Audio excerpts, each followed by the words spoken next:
Good morning friend. তো এইমাত্রই ঘুম থেকে উঠলাম ফ্রেশ হয়ে।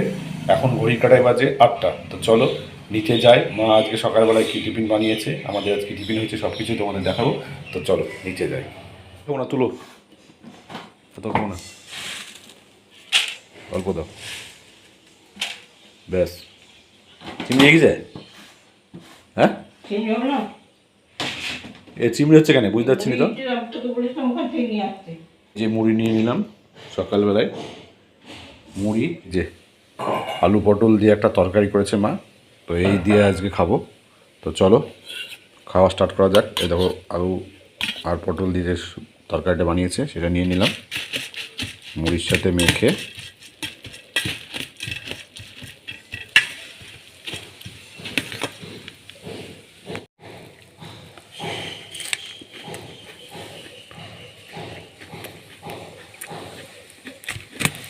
ভালো হয়েছে টেস্টটা, গরম গরম বেশ ভালোই লাগছে। ও কিন্তু মুড়িটা একটু নরম হয়ে গেছে, ওই জন্য একটু অসুবিধা হচ্ছে। তবে কিছু করার নাই, বর্ষাকালের মুড়ি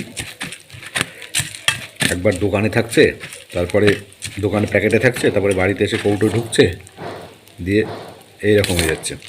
তো বেশ ভালোই লাগছে সকালবেলায় গরম গরম তরকারি, আলু পটল দিয়ে একটা সবজি বানিয়েছে মা, আর মুড়ি। দারুণ লাগছে সকালবেলায়। ও হো হো, গরম গরম দারুণ।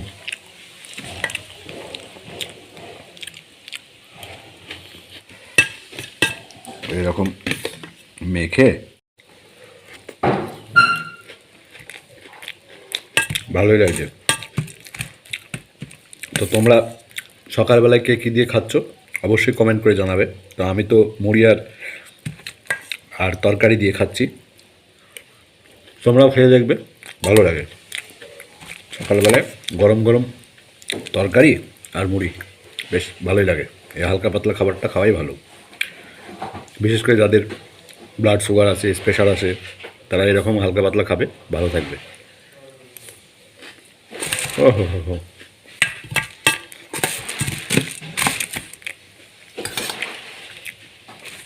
তো তোমরা অবশ্যই ভিডিওটা দেখবে, লাইক করবে, কমেন্ট করবে, শেয়ার করবে।